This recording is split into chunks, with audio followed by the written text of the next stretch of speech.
청취자 여러분 안녕하십니까? YTN 라디오 수도권 투데이의 장원석입니다. 오늘 선정한 주제는 서울 은평구입니다. 서울과 수도권 기초자치단체장을 초대해서 풀뿌리 민주주의 현장의 목소리를 들어보는 시간, 서울 은평구로 가보겠습니다. 잠시 뒤 일부 투데이 포커스에서는 김미경 서울 은평구청장 직접 초대해서 관련 이야기를 나눠보겠습니다. 이어서 2부에서는 이번 주말에 어디 갈까 코너, 지난주에 이어서 전주로 떠나보고요. 투데이 안전톡톡 코너에서는 차량용 소화기에 대해서 알아보겠습니다. 말복인 오늘 현재 강원 동해안과 영남, 전남, 제주에는 비가 오는 곳이 있습니다. 경북 경주의 호우경보, 전남 순천과 강원 산간, 제주 산간에는 호우주의보가 발효 중입니다. 중국으로 향하는 18호 태풍 눈비아가 수증기를 밀어올려서 남부지방은 적게는 20mm에서 많게는 120mm까지 비가 내리겠습니다. 비와 바람으로 한반도 서쪽과 동쪽은 기온차가 꽤나 나겠습니다. 오늘 한낮 기온은 서울 34도, 광주 34도, 대전 36도, 대구 31도, 강릉은 27도, 속초 26도를 기록하겠습니다. 2018년 8월 16일 YTN 라디오 수도권 투데이 지금 시작합니다.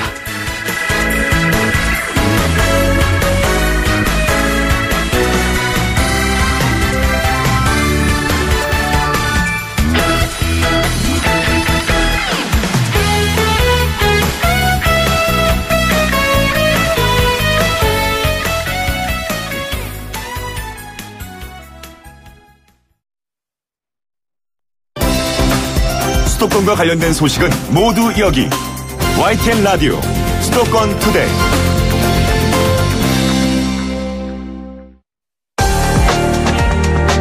투데이 포커스.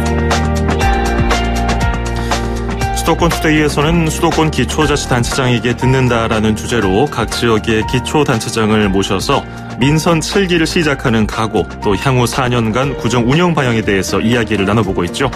서울의 북서지역에 위치해서 남북 평화의 시대, 한반도 신경제 구상을 꿈꾸는 은평구로 가보겠습니다. 오늘은 김미경 서울시 은평구청장 직접 초대를 해서 구정의 현안, 향후 계획에 대해서 들어보겠습니다. 구청장님 어서 오십시오. 안녕하세요. 반갑습니다. 김미경입니다. 네, 어서 오십시오. 사실 저희 YTN이 행정구역상은 마포구에 있지만은 네. 수색역이 워낙 가까워서 네. 뭐 은평구로 점심 먹으러 가고 저녁 먹으러 가고 이래서 은평구가 굉장히 저에게도 익숙한 곳이기도 한데요. 네, 철도 한 곳을 두고 어떻게 네. 보면 마포와 은평이 마주하고 있죠. 그렇죠. 네, 네. 그 수색역이 사실 마포구청보다 여기서 가깝거든요. 그렇죠. 네, 그래서 네. 그쪽도 자주 가고 그러는데 이제 개인적인 질문부터 시작을 좀 해보면은. 은평구 의원을 2번 하셨고 서울시 의원도 2번 하셨고 굉장히 네. 경륜 있는 구청장이라고 할 수 있겠는데 뭐 은평구에 대해서 모르는 게 없으시겠어요? 아무래도 45년 동안 살았기 때문에 네. 많은 것들을 알고 있고 또 주민이 원하는 것들이 무엇인가를 또 알 수 있겠죠. 네. 근데 오히려 그게 또 더 무거운 책임으로 다가오는 것 같기도 해요. 물론이죠. 그걸 잘 해야 된다는 뭐 책임감, 중압감 이런 것들이 많고 또 네. 어렸을 때부터 자라볼 때의 그 어르신들의 그 바라는 점들을 알고 있기 때문에 이것을 어떻게 소화해주고 어떻게 실현낼까 이런 네. 부분들이 굉장히 어려운 과정이지만 네네. 열심히 잘 해야 되겠죠. 맞습니다. 네. 제가 좀 조사를 해보니까 악수 마니아라는 별명이 있으시더라고요. 네. 뭐 직원 구민들에게 악수도 하고 그냥 눈 인사하고 지나갈 수도 있는데 네. 찾아가서 손 붙잡고서 꼭 눈 마주치고 인사를 한다는 소문이 있으신데 네. 지난 지방선거 운동할 때도 그러셨을 것 같아요. 네. 이렇게 악수하면서 이렇게 주민들 구민들이 하셨던 말씀 중에서 좀 기억에 남는 말씀이 있으신지요? 열심히 하라고 한 사항들이 있었고 또 네. 어떤 꼬마 친구가 있었는데 선거 과정에서 저를 붙들고 하는 얘기가 제가 엄마 아빠한테 그 구청장님 찍어달라고 할 테니 담배 피는 어르신들 혼내주라고 했던 그런 기억들이 납니다. 네. 네. 그 아이가 하는 말이 굉장히 또 가슴에 와닿네요. 네. 그리고 선거 전부터 굉장히 유력한 은평구청장 후보였는데 네. 근데 민주당 경선 후보군에서 처음에 탈락을 하셨고 그 재심을 통해서 경선을 거쳐서 공천을 힘겹게 따내셨는데 지금 생각해도 굉장히 아찔하실 것 같아요. 굉장히 어려웠죠. 어려운 과정이었었는데 처음에 저희가 9명이 시작을 했어요. 9명이 시작하면서 그 과정 속에서 4명이 첫 후보로 됐을 때도 탈락을 했었고 아예 제외를 냈었죠. 제외를 냈었는데 재심 신청을 했고 재심이 받아들여져서 6명이 경선을 1차 경선을 했고 1차 경선에서도 20% 이상 압도적으로 이겼고 또 2차 경선도 압도적으로 20% 이상 이겼고요. 예. 그다음에 본선에서도 압도적으로 승리를 했죠. 그러니까요. 그래서 굉장히 드라마틱한 그래서 별명이 이번에 오뚜기란 별명을 주셨어요. 네. 제가 구의원, 시의원 시절에는 이제 구의원 시절에는 발발이 구의원이라는 많이 다닌다고 해서 발발이 구의원이라는 별명이 들었고 그리고 시의원 시절에는 많이 또 다니면서 소통도 한다 해서 뚜벅이 시의원이라는 별명도 있었는데 이번에는 구청장이 되면서 되는 과정이 드라마틱하고 해서 오뚜기 구청장이란 별명을 들었습니다. 그러게 네. 말입니다. 무슨 태권도 양궁 국가대표 뽑듯이 네. 그 국가대표 되는 게 어렵잖아요. 네. 그런 말씀 드리는 것이 본선에서는 66.6%라는 네. 굉장히 상대적으로 수월하게 또 당선이 되셔가지고 또 이런 말씀 드려봤습니다. 45년 은평 토박이 민선 7기를 이끌 각오도 또 남다르실 것 같은데요. 그 네. 얘기부터 좀 들어볼까요? 네네. 먼저 이렇게 지방 분권에 대해서 요즘 화두이잖아요. 네. 또 풀뿌리 민주주의에 대해서 우리 YTN에서 관심과 그렇게 초대해 주셔서 너무나 감사드립니다. 앞으로도 정말 지방 풀뿌리 민주주의가 이제는 정말 전국 화두가 돼야 되고 그렇게 앞으로 나가야 될 상황이라고 생각하는데요. 이런 과정 속에서 이렇게 YTN이 이렇게 관심 갖고 쭉 지방 우리 정부를 관심 갖고 해주는 것에 대해서는 너무나 감사드립니다. 네. 저도 이제 이 말씀하셨듯이 제가 45년 동안 은평에 살면서 많은 것들을 이제 생각을 갖고 있고 변해야 된다 이제 생각들을 가지고 있는데요. 이 과정 속에서 아까 말씀드렸듯이 주민들께서 저한테 일할 기회를 주신 거에 대해서 먼저 감사도 드리고 또 제가 승리하기까지 뭐 주민들도 있었지만 이제 저희 이제 제가 당인데요. 더불어민주당 지지자분들께도 정말 감사드린다는 말씀을 드립니다. 네. 또한 이렇게 제가 66.6%를 받았듯이 그런 받은 거에 대한 그런 받은 거에 대한 그 무거움도 많이 갖고 있고 책임감을 많이 갖고 있죠. 또 대통령께서도 굉장히 몰골이 송연하다 또 압도적인 승리에 대해서 어깨가 무겁다고 하듯이 저 역시도 마찬가지입니다. 네네. 그렇게 열심히 해야 되겠다는 생각을 갖고 있고요. 또한 구의원 시절 경험과 또 이 여러 가지 이제 정치 활동을 하면서 여러 네트워크 있잖아요. 그 네. 네트워크를 통해서 많은 부분들이 이제 도움이 될 것 같고요. 또 지금까지 제가 시의원, 구의원을 거쳐온 과정 속에 그런 열정들을 다 모아서 우리 은평이 남북 화해 시대에 한 단계 도약할 수 있는 기회를 갖기 위해서 열심히 최선을 다하려고 합니다. 네. 할 일이 참 많고 쉽지 않은 자리인데 은평구청장에 도전하게 된 계기는 무엇이었습니까? 저는 처음에 2003년도에 구의원 보궐선거부터 제가 시작을 했는데요. 네.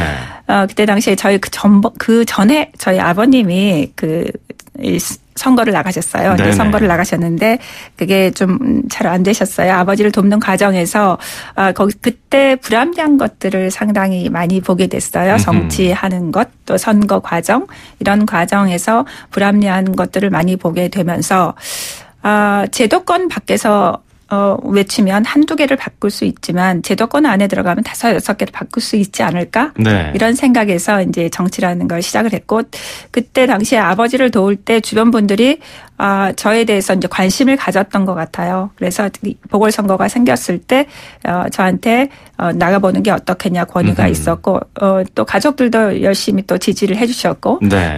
그런 과정 속에서 제가 정치라는 걸 시작을 했고 이번 같은 경우에는 또 45년 동안 이제 지역에서 활동을 했는데 이대로 있는 거는 바람직하다고 생각하지 않고 또한 지방선거는 이번 지방선거 같은 경우는 대한민국의 어떻게 보면 개혁의 성패가 달린 그런 선거라고 저는 생각을 했고 네. 또 문재인 정부의 성공의 주춧돌이 돼야 된다. 지방정부가 그런 생각을 가지고 제가 시작을 하게 됐습니다. 그렇군요. 네. 은평구에 대해서 잘 알고 또 책임이 무거운 만큼 구청을 어떻게 운영할지 그 방향을 어떻게 잡을지에 대한 고민도 많이 하셨을 것 같은데 네. 은평구의 현안을 중심으로 키워드로 이렇게 지금 비전을 설명해 주신다면요. 네. 저는 원래 이제 후보자 시절부터 내일을 일으키는 힘이라는 제가 슬로건을 가지고 일을 했는데요. 네. 내일은 세 가지 중의적인 의미가 있습니다. 레일, 기차의 레일이 있고요. 그다음에 마이 잡, 내일이죠. 그리고 또 투마로, 내일이고요. 그런 중의적인 뜻을 가지고 있는데요. 기차의 레일은 남북 화해 시대 북으로 향하는 철길을 일으켜 통일을 대비하는 그런 것을 우리 은평에서 준비하겠다 이런 뜻으로 시작을 했습니다. 네. 남북 화해 시대 서울 서북부에 위치해 있는 은평은 새로운 기회라고 생각을 하는데요.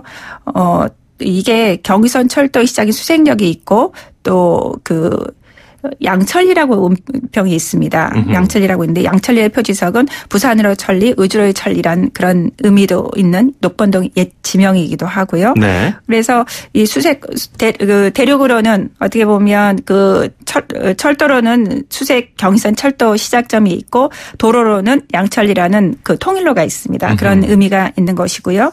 그다음에 마이잡이라는 것은 공공 일자리를 확대로 해서 일자리가 주민의 복지로 연결되는 그런 구조를 생각을 하고 있습니다. 네. 요즘 서민 경제는 생존을 위한 일자리 경쟁으로 인해서 굉장히 악순환이 빠져 있잖아요. 또 일자리 경쟁이 심해질수록 낮은 임금의 일자리가 늘어나고 있고 또 임금이 낮으니까 소득이 줄어들고 또 소비할 만큼의 소득을 올리기 위해선 더 오랜 시간 동안 일을 하게 되는데요. 이 과정 속에서 공공 일자리를 좀 확대해서 네. 이게 주민의 복지로 연결하는 그런 선순환 일자리를 생태계를 마련하겠다 이런 네. 생각을 갖고 있습니다. 차례대로 좀 들어보면 네. 좋을 것 같아요. 이렇게 서울시 의회 재선 의원 시절에 도시기획관리위원장을 지내실 때부터 서부권 사업에 좀 의욕을 보이셨잖아요. 네. 일단 수색 역세권 개발을 하나의 큰 과제로 정하셨는데 현재 어느 정도 진행 중인지부터 좀 들어보고 싶습니다. 네, 수색 역세권 개발은 실상 이제 굉장히 오랜 동안 준비를 해왔습니다. 오랜 동안 네. 준비를 해왔고 제가 2030 서울 생활권 계획 수립부터 시작해서 25개 구청을 다닌 현장 중심 등 일 열심히 했는데요. 그 과정에서 수색 역세권 개발이 조금 생각보다 지지부진해서 네. 서부권 사업과라고 해서 아예 서울시의 과를 발족할 정도로 그런 열정을 가지고 일을 했습니다. 2010년도에도 저희가 다 됐다. 수색 역세권 개발이 다 이루어졌다고 했는데 그 과정에서 실제로 제가 시원이 돼서 보니까 그게 그렇게 녹록지가 않았습니다. 네. 그래서 지금도 가이드라인이라든가 이런 부분들은 다 지금 준비가 어느 정도 다 되어 있고요. 이게 아마 서울시에서 곧 발표될 상황이기도 합니다. 네. 그리고 아마 많은 분들이 지금 기대를 가지고 있고요. 이런 과정 속에서 앞으로 수색이라는 것보다는 서부권 사업, 그러니까 서대문, 마포, 은평이 함께 발전할 수 있는 게 수색 역세권 개발이고요. 그 토대가 은평의 전체에 아마 큰 발전 계획에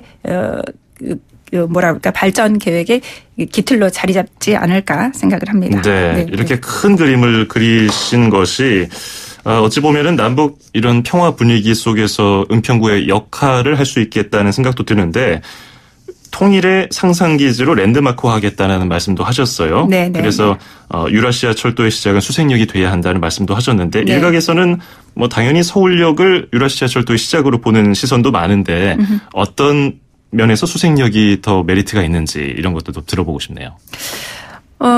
지금 서울역 같은 경우는 굉장히 많이 차여 있습니다. 많이 채워져 있는 곳이 서울역이고요. 그렇지만 수색역은 많이 비워져 있습니다. 네. 우리가 균형 발전 차원에서도 굉장히 중요한 의미라고 저는 생각을 하는데요. 서울역은 상징적인 의미로 있을 수 있다고 생각하지만 그곳에 또 다른 것을 채운다는 건 굉장히 저는 어렵다고 생각하고 특히나 이 앞으로 여러 가지 북한과의 교류에서도 많은 수출품들이 오고 가고 해야 되는 물류 등도 많이 오고 가야 해야 되는데 그곳에 더 채워놓는다는 건 굉장히 어려울 것 같고 여객은 시작을 할 수 있지만 물류라든가 이런 것들은 어려울 수 있는 부분이고 또 경의선 출발지가 원래는 수색이 시작점이거든요. 네. 이런 부분들은 굉장히 의미가 있다고 생각하고 아까 말씀드린 것처럼 균형 발전 차원에서도 상징적인 의미의 서울역일 수 있지만 실제적인 업무를 시작할 수 있는 그런 곳이 그 수색역이고 이제는 이제 뭐 균형 발전이 분명히 있어야 된다고 생각하고 이제 네. 이런 부분에 대해서도 저는 강력하게 주장하는 게 그 수색 역세권 개발이 어떻게 보면 수색역 동북아 경제의 중심이 되는 한반도 평화 경제 플랫폼으로서 역할들을 네. 해 나가야 된다 이렇게 생각을 합니다. 그렇죠. 네. 수색 역세권 개발을 통해서 뭐 일자리 뭐 그리고 공공 인프라 여러 가지 경제 활성화, 여러 가지 그 목적을 달성할 수 있는 수단이 될 수도 있을 것 같은데, 그리고 또 하나 또 궁금한 것이요. 민선 6기에서 국립 한국 문학관을 유치하려고 노력을 참 많이 했는데 어려움을 겪었어요. 네네네. 이 은평구에 어떤 의미가 있을까요?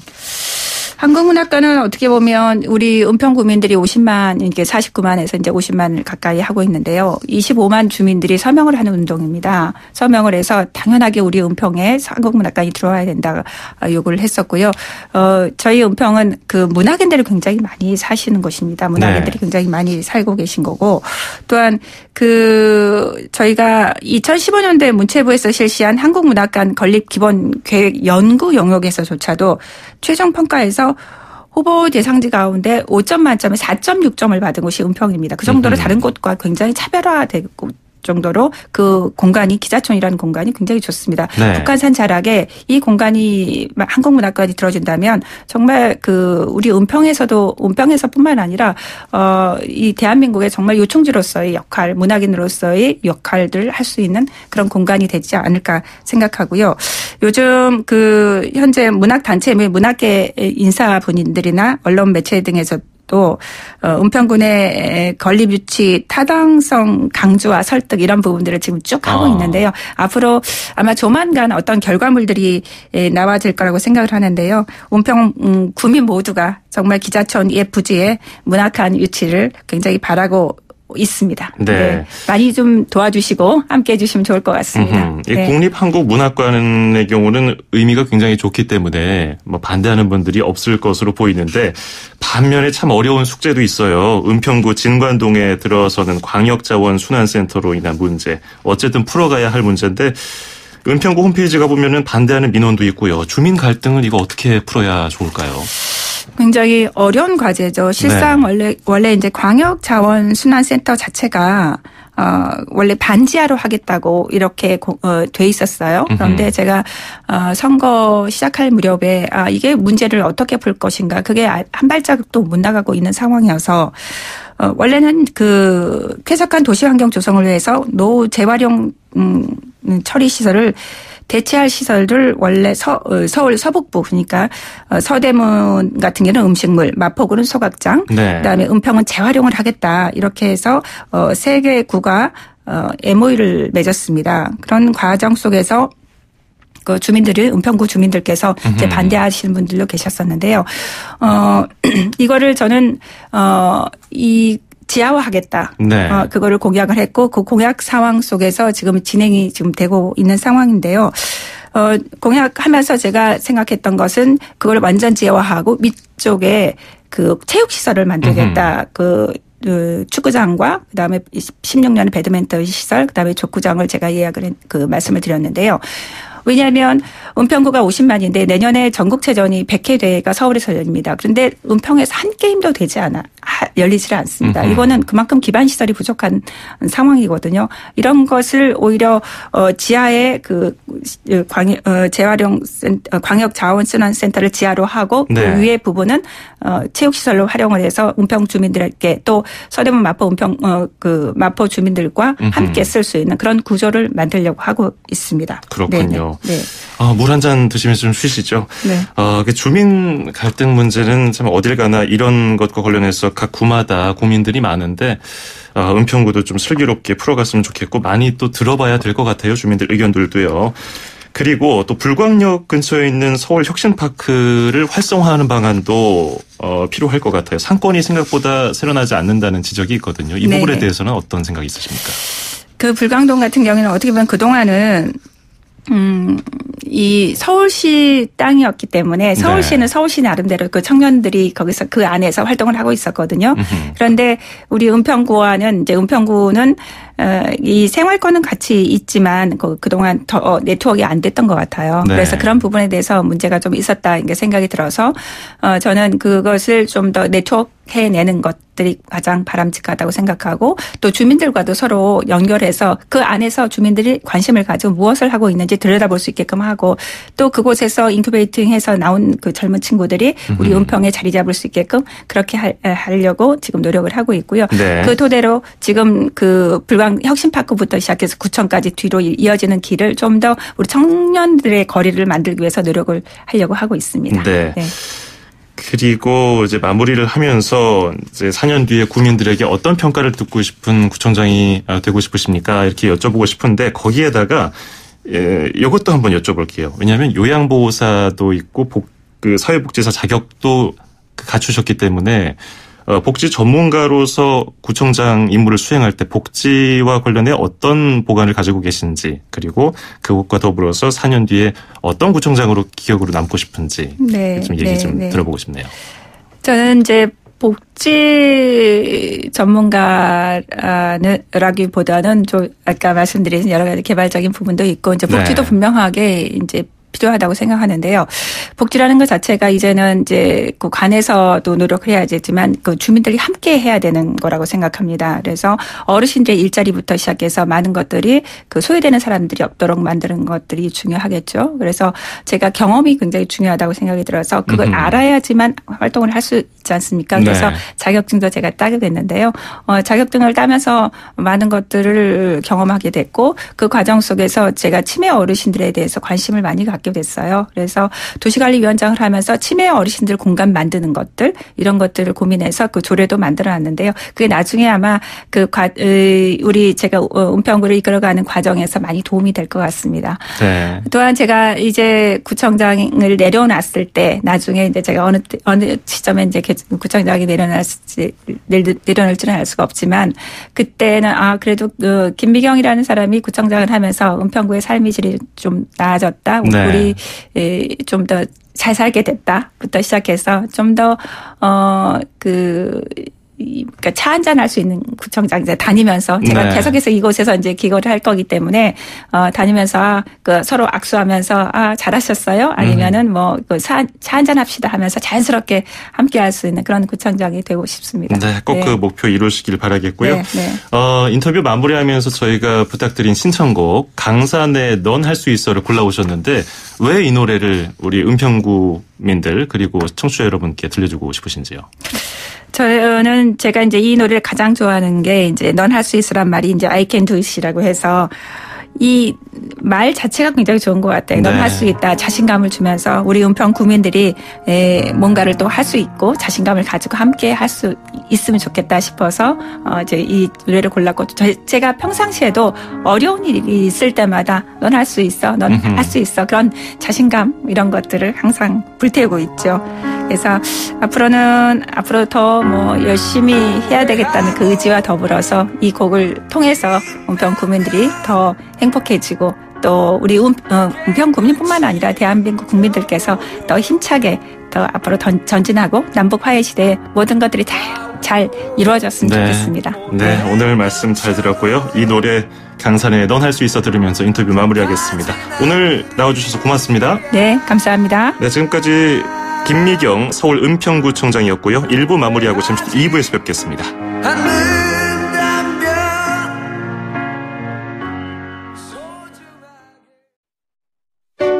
2,500만 수도권 청취자를 위한 모든 소식이 한자리에 YTN 뉴스 FM 수도권 투데이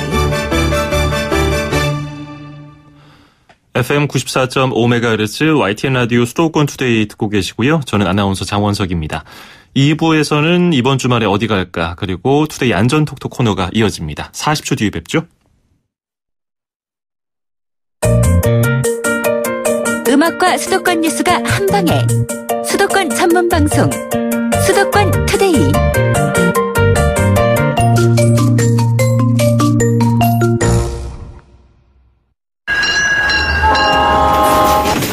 Ignition, lift off.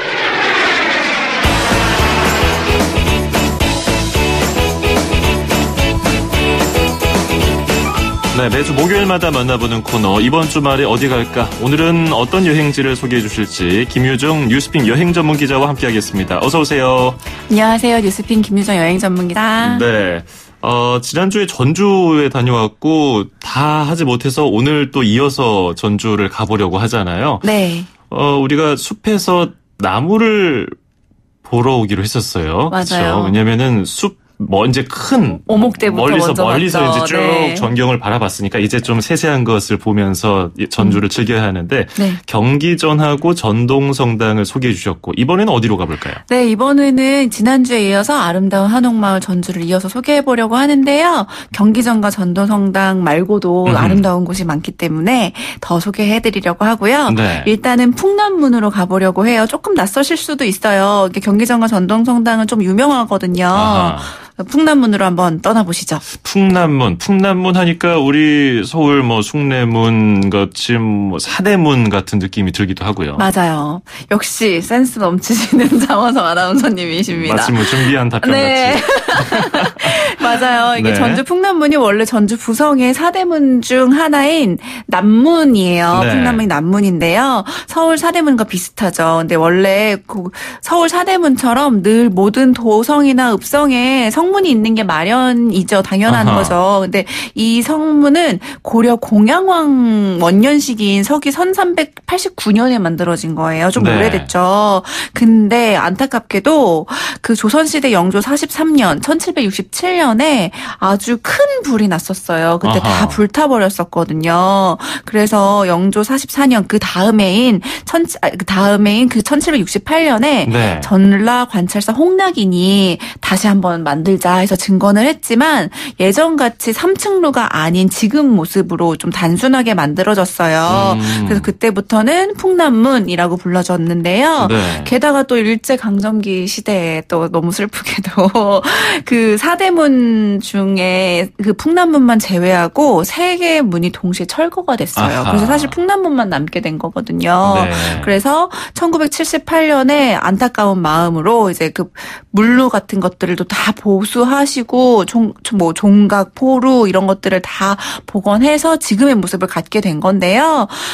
그래서 전주 풍남문은 전주 사람들에게 되게 민족의 의지와 긍지를 나타내는 약간 네. 좀 상징적인 그 상징물이에요. 그래서 풍남문 중심으로 한옥마을과 남부시장이 연결되기 때문에 전주의 중심이라고 해도 과언이 아니죠.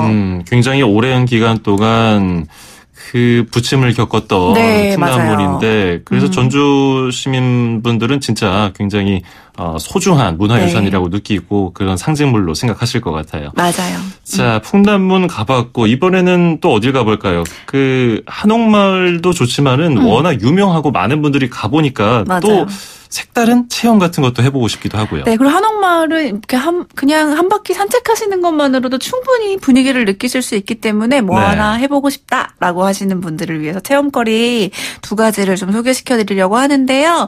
하나는 부채문화관이고요. 하나는 완판본 문화관이에요. 완판본 문화관 이름이 좀 어렵죠. 그래서 완판본 문화관을 먼저 소개시켜드리려고 하는데요. 완판본이 뭐냐면 옛날에는 전라도를 전주가 아니라 완산이라고 불렀었거든요. 옛 네. 수도인 그곳에서 발간된 책과 판본을 완산에서 만들어진 판본이다 해서 완판본이라고 일컫는데요. 네. 대장경 문화학교에서 운영을 하게 돼요. 그 완판본 문화관을. 그래서 전주가 출판 문화 중심지다라는 것을 알리기 위해서 있는 그 문화관이고요. 사실 사람들이 전주가 출판의 중심지라고 생각하기가 조금 어렵거든요. 그래서 그런 문화를 좀 적극적으로 알리려고 생긴 곳이고요. 특히 고서 만들기 체험, 목파나 한지 엽서 만들기, 목파나 인쇄 체험 같은 것들이 어린이들이랑 외국인들한테 인기가 좋은데요. 이게 생각보다 예쁘게 찍기 어려워요. 네. 이게 먹물을 고르게 이제 터트린 다음에 그다음에 예쁘게 꾹 눌러서 찍어야 되는데 그게 생각보다 골고루 찍어지기가 어렵더라고요. 저는 잘 못 찍겠더라고요. 찍다가 마이크까지 찍으셨어요. 네, 죄송합니다. 그래서 이제 그렇기 때문에 조금 어린이들이랑 외국인들이 친구들이랑 같이 갔다 하시면 같이 가시면 너무 좋고요. 네. 그다음에 전주 부채문화관이 그 다음으로 소개시켜드리고 싶은 부분인데요. 부채 장인들이 또 많아요. 전주에 또 솜씨 있는 분들이 많으시기 때문에 네. 또 부채 장인들의 예술혼을 또 볼 수 있는 전주 부채 전시를 볼 수 있는 곳이고요. 네. 또 역시나 체험 프로그램이 있는데요. 저희 코너와 딱 맞게 주말에만 합니다. 아, 그래요? 너무 좋죠. 그래서 단선 부채를 만드는데 단선 부채 뭐지 어렵네 하는데 이렇게 손잡이 달려서 이렇게 동그런 접히지 않는 네네. 부채 있죠. 우리가 가볍고 시원한데. 네, 가볍고 시원한 우리가 자주 볼 수 있는 그 부채를 단선 부채라고 하는데요. 네. 그걸 직접 만들면서 제작 과정을 익히기 때문에 나만의 기념품을 만들기도 좀 좋죠. 네. 사실 요즘에 손으로 들고 다니는 조그마한 선풍기 같은 거 네. 그런 걸로 이렇게 땀 식히는 분들도 계시고 플라스틱 무슨 기념 부채 뭐 이런 것도 있지만 아이들과 함께 실제로 이런 단선 부채 만들어 보면은 네. 이런 전통 부채를 만드는 방법이 이런 식으로 하는 거였구나 하고서 교육적으로 좋을 것 같아요. 맞아요. 자, 이렇게 체험까지 해봤고 돌아다니쯤 되면은 점심 시간이 될 것 같아요. 맞아요. 근데 전주 하면은 뭐 많은 분들이 비빔밥을 많이 떠올리긴 하는데 다른 맛있는 음식들도 많아요. 너무 많죠. 전라도는 사실 아무 식당이나 들어가서 먹어도 맛있다고 할 정도로 네.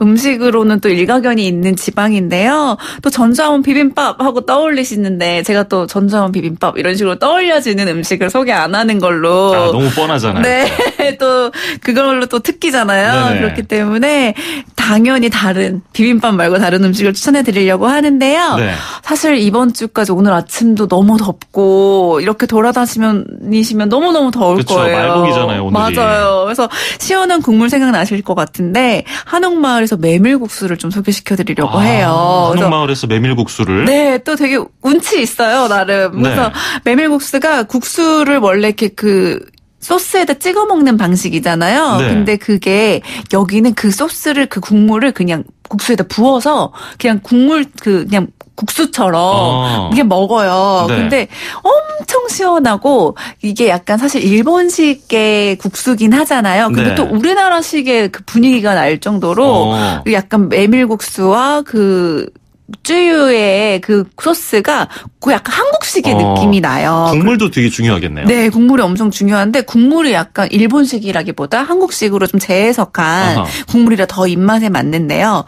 또 특이하게 여기는 콩국수의 국물만 또 따로 팔아요. 네. 콩물만 아주 진하거든요. 네네. 진짜 한 입만 먹어도 배가 부를 정도로 정말 진한데 이게 콩물을 조금 자주 접해보지 않으신 분들은 좀 비리다고 느끼시거나 좀 약간 밍밍한데라고 느끼실 수 있는데 그래서 여기서 약간 추천하는 게 설탕 한 스푼을 넣어서 달달하게 먹어라라고 하는데 네. 또 이제 설탕이 조금 건강에는 해로울 수 있을지 모르지만 너무 많이 넣지 않으면 되죠. 너무 많이 넣지 않으시면 또 달콤하게 잘 드실 수 있기 때문에 더위까지 날려주시고 또 이제 속도 든든하게 할 수 있습니다. 그렇군요. 네. 콩국수, 콩물 이런 거 어린아이들 잘 못 먹는 맞아요. 아이들도 있거든요. 근데 이런 식으로 좀 우유처럼 마시게 해주면은 또 좋을 것 같고요. 단백질이니까요. 네. 그리고 국수는 별로다. 나는 꼭 밥을 먹어야겠다 하는 분들을 위해서 추천해 주신다면요. 그렇죠. 밥 꼭 먹어야 되는 분들 중요하죠. 계시잖아요. 네. 그래서 저는 연탄구이 한 고추장 고기, 돼지고기에 상추쌈을 싸먹는 돼지 불고기를 추천해드리려고 하는데요. 전주까지 가서 돼지 불고기? 흔한데? 이렇게 느끼실 거예요. 당연히 그렇게 얘기하실 줄 알았죠. 네. 근데 이게 일반 공깃밥과 싸먹는 게 아니라 김밥에 싸먹어요. 김밥에 또 무엇을 싸먹는다고요? 그러니까 상추쌈에 고추장 불고기를 얹고 그다음에 김밥을 얹어서 희한하다. 네, 쌈을 먹는 건데 네. 이 김밥 안에 들어있는 단무지랑 뭐 이제 그 기타 등등 오이나 이런 것들 시금치 이런 것들이 고기와 어우러짐이 있어요. 맨밥에 넣었을 때보다 여러 가지 맛이 나기 때문에 되게 조화롭고 밋밋하지 않고 새콤달콤한 맛이 들어가기 때문에 더 독특하고 속도 든든하고 맛있습니다. 좋네요. 저 같으면은 돼지 불고기 김밥 싸 먹는 거에다가 아까 그 메밀국수까지 같이 먹겠어요. 저도요. 네, 오늘 전주 2탄 잘 다녀왔습니다. 오늘 말씀 여기까지 듣죠. 고맙습니다. 네, 감사합니다. 네, 지금까지 김유정 뉴스핌 여행 전문 기자였습니다.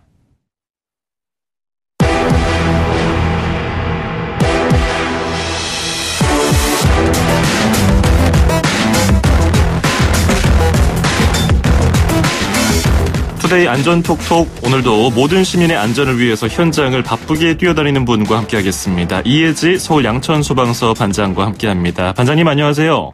네, 안녕하세요. 예, 요즘에 그 차량 화재 때문에 많은 분들이 불안해하고 있어요. 경각심도 높아지고 있고 요즘에 관련된 신고도 많이 들어오고 있는 것 같더라고요.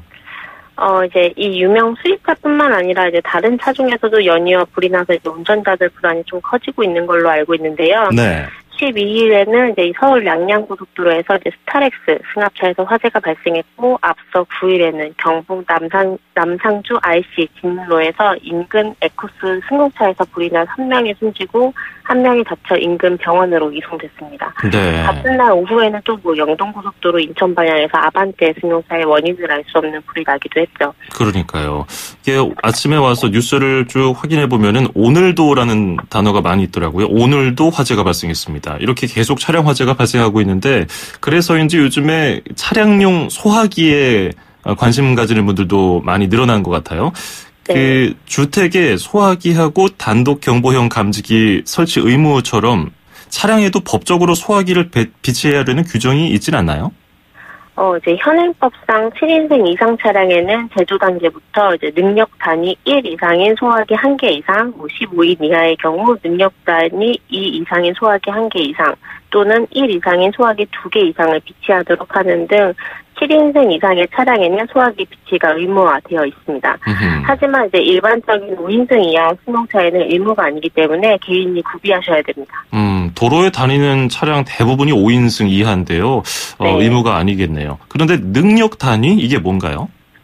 이제 능력 단위는 소화기의 소화 능력을 말해주는 건데요. 능력 단위가 이제 클수록 불을 끄는 능력이 좋다고 말할 수 있습니다. 그래서 이제 보통 소화 용기 안에 충전되어 있는 소화 약재 양이 많을수록 이제 능력 단위가 높아지기도 하고요. 그렇군요. 그러면 7인승 이상이면 1단위 이상 소화기 1개 이상, 그리고 차량 제조 시에 이게 자동으로 비치되어서 나오고, 5인승 이하 차량을 가지고 계신 분들은 직접 사야 되는데 어떤 소화기가 좋을까요? 이제 우선 5인승 이하는 법적으로 정해진 소화기 능력 단위나 이제 기준이 없어서 내부 소화 약재 종류와 크기에 따라서 장단점을 살펴보시고 필요하신 제품으로 선택하셔야 할 텐데요. 대표적으로 알고 계신 것이 이제 빨간색 분말 소화기. 이제 보통 사용하는 빨간 소화기는 일반 화재, 유류 화재, 전기 화재 모두 사용할 수 있지만 사용 후 이제 가루가 남는 단점이 있죠. 차량용으로 두기가 좀 크기가 부담스러운 분들도 있을 텐데요. 차량용으로 소형화되어 나온 제품을 고르시면 됩니다. 7인승 이상의 차량에 비치돼 나오는 제품들도 이 ABC 분말 소화기 차량용으로 나온 제품들이고요. 차량용이라는 그 표시가 붙어 있으면은 아무래도 차량에 보관하고 또 사용하기 편리하도록 만들어진 제품들이니까 그런 것들로 주의 깊게 보시면 될 것 같고, 그리고 분말식 말고 스프레이형 소화기도 많이 있던데 이건 어떤가요? 이제 정확히 말하자면 이제 스프레이형 제품들은 소화기는 아닙니다. 이제 간이 소화 용구라고 부르는데요. 간이 소화 용구는 소화기 및 자동 소화 장치를 제외한 소화 능력 1단위 이하의 소화 용구로 투척용이나 이제 에어로졸식 등을 말합니다. 네. 소화기보다는 이제 소화 능력이 떨어지지만 간이용이기 때문에 사용 또는 이제 보관이 편리해 초기 화재에 좀 더 신속하게 대처할 수 있어요. 이 간이 소화 용구는 소화기보다는 사용법이 좀 더 간단할 것 같기도 하고요. 크기도 별로 크지 않아서 보관하기가 용이한데 불 끄는 능력은 떨어질 수 있으니까 이 점을 비교해서 구매하시면 될 것 같네요. 네, 이제 스프레이식을 일반 소화기와 좀 동일하게 생각하는 분들이 많은 것 같더라고요. 네. 이제 스프레이식은 간이 소화 용구로 내부 소화 약재 용량이 적다 보니 이제 소화기보단 이제 불을 끄는 능력이 떨어진다는 점 알고 계시면 좋겠습니다. 이제 그 다음에는 소화 약재를 보고 선택하시면 되는데요. 이제 소화 약재는 ABC 분말, 청정 소화 약재, 강화액, 카롯, 이산화탄소 등 여러 약재로 많은데요. 네. 소화기로 비치해두고 싶으시다 하시면 이 중에서는 이제 분말 소화기가 대중적으로 사용할 수 있고 저렴한 편이고요. 가루로 인한 이제 차량 오염이 곤란하다 하시는 분들은 청정 소화 약재, 강화액, 하론 등을 구매하시면 되는데 이 약재들을 사용한 소화기는 좀 가격이 좀 나가요. 이제 스프레이형에 요즘에 이제 강화액 들어있는 스프레이형 소화기가 많은데 강화액은 이제 전기 화재에는 또 적응성이 없다는 점도 구매에 참고하시면 좋겠습니다. 네. 차량용 소화기는 일반적으로 건물 안에 비치해 놓는 것과 달리 좀 크기도 작고 내용물도 차량에 맞게 좀 변한 것 같기도 하고요. 좀 특정해서 만든 것 같은데 그러면 유통기한이라든지 성능 면에서 떨어지진 않나요? 이제 차량용 소화기라고 해서 아까 ABC 분말 소화기가 용량이 좀 작게 나온 것 뿐이지 안에 들어간 약재는 똑같고요. 이제 강화의 카론 이런 종류 소화기 약재 종류는 똑같지만 이제 좀 용량 차이가 있을 뿐입니다. 그러면 분말 소화기의 경우 그 건물 안에 있는 것도 일정 기간마다 한번 뒤집어주고 흔들어주라고 하잖아요. 그게 네. 차량에 있는 것은 굉장히 추운 곳에 차를 주차하기도 하고 더운 곳에 주차하기도 하기도 해서 그 소화기 성능이 떨어지진 않을까 또 굳진 않을까 이렇게 걱정하는 분들 계실 텐데 그 분말 소화기의 경우 굳어버리면 어떻게 하나요? 요즘에는 수갑식 소화기로 나오기 때문에 네. 딱 이제 이전에 나왔던 가압식 소화기처럼 많이 뒤집어주거나 힘들어지진 않아도 됩니다. 그 이후에는 이제 안에 내부에 압력이 차이기 때문에 내부가 이제 분말이 굳는 경우는 거의 없고요. 이제 소화기를 확인하실 때는 압력 게이지 초록색 안에 압력 게이지가 정확히 들어있는지 이 부분만 확인하시고 만약에 굳는 게 좀 불안하다 하시면은 자주 보실 때마다 이제 게이지 확인하실 때마다 한 번 뒤집어서 흔들어 주시면 되고요. 이제 사용 연한의 경우에는 이제 10년이 지나게 되면은 무조건 한 번씩은 내부 연한 검사 받아보시고 사용하셔야 되고 10년이 지난 소화기는 교체하셔야 됩니다. 네. 그리고 위급 상황에 빨리 사용하려면은 손이 닿는 곳에다가 소화기를 놓는 거 굉장히 중요하다고 전문가들도 얘기를 하더라고요. 이 점까지 네. 들어보도록 하죠. 오늘 잘 들었습니다. 고맙습니다. 네, 감사합니다. 네, 지금까지 이혜지 서울 양천소방서 반장이었습니다. 네, 오늘 순서 여기까지고요. 저는 내일 아침 9시 10분에 뵙겠습니다. 장원석이었습니다. 고맙습니다.